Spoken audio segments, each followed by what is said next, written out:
کو بلا کے لاؤ. جب بلانے گئے تو رستے میں عورت پہ نظر پڑی. پہلی نظر تو معاف ہے لیکن دوبارہ دیکھ بیٹھے. دوبارہ نظر پڑی تو پریشان ہو گئے. خیال آیا میں نے تو خیانت کی اپنے نبی پاک سے. حضور نے تو منع کیا یہ کام کرنے سے.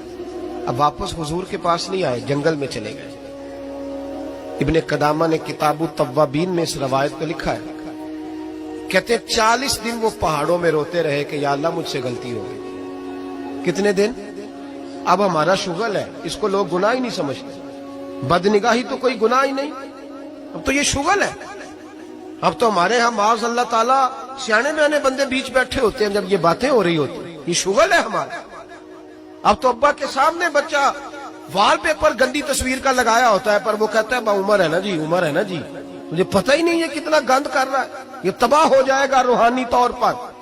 اگر یہ گند دیکھنے میں الجھ گیا تو امام شافعی کا فتویٰ ہے جس کی نظر گندی ہوتی ہے اس کا حافظہ کمزور ہوتا ہے, وہ کوئی بڑا کام نہیں کر سکتا.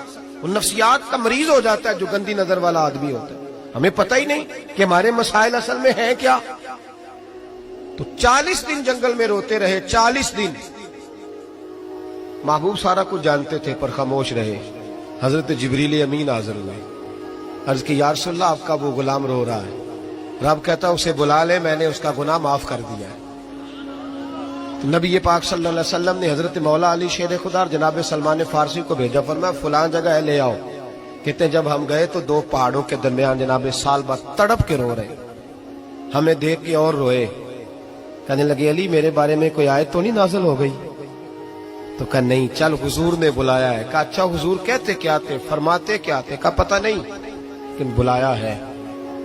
کہتے جب ہمارے ساتھ چلنے لگے مسجد نبوی قریب آئی تو کہنے لگے علی بہت بڑا گناہ کر بیٹھا ہوں, نظریں میلی ہو گئی, وضو نہیں آنکھوں کا, مجھے ڈائریکٹ نہ لے کے جاؤ حضور کے پاس. جب نبی پاک نماز کی نیت باندھ لینا پھر میں جاؤں گا, میں پیچھے کھڑا ہو جاؤں گا حضور کے. میری طبیعت میں حوصلہ نہیں. یہاں تو پتہ نہیں میں کس طرح عشق رسول کا دعویٰ کرتا ہوں ممبر پر بیٹھ کر, اور ہماری یہ میلاد آئے گا تو محفل میلاد میں اس طرح کے دعوے ہوں گے اسٹیج پر کہ علمان والحفیظ, پتہ نہیں کیا کیا لوگ کہہ دیں گے. پتہ نہیں ہم کیا ہیں اور ہم کیا کہہ رہے ہیں. من آنم کے من دانم, پتہ ہی نہیں اور کتنا بڑا دعویٰ کر دیا. کہ میرے اندر طاقت نہیں سامنا کر دے. مولا علی فرماتے ہیں جب حضور نے مغرب کی نماز کی نیت باندھی تو انہوں نے بھی پیچھے نیت باندھ لی. اتفاق کی بات یہ کہ حضور نے پہلی رکعت میں سورہ انفطار پڑھنی شروع کر دی. اذا السماء انفطرت واذا الكواكب انتصرت واذا البحار فجرت.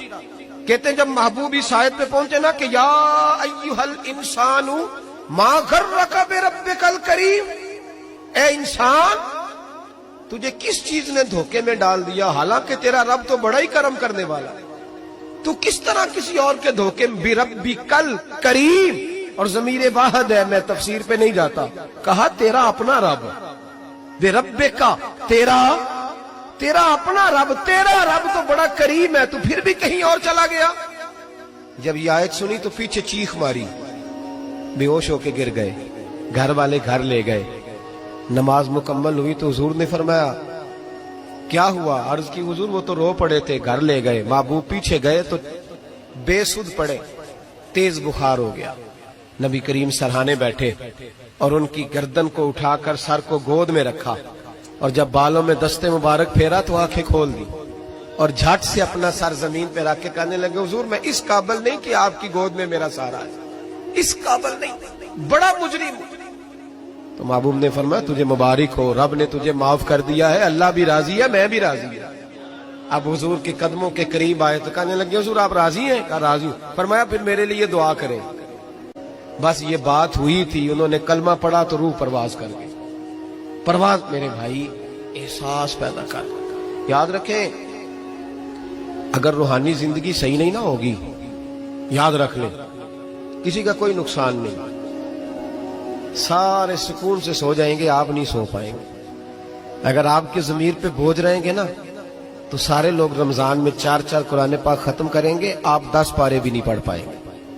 اگر آپ اپنے آپ کو صحیح نہیں کریں گے, روحانی زندگی بحال نہیں ہوگی, تو یاد رکھنا بڑا اپنا آپ سارا کچھ سجا کے ظاہراً بڑے پرہیزگار بن کے بھی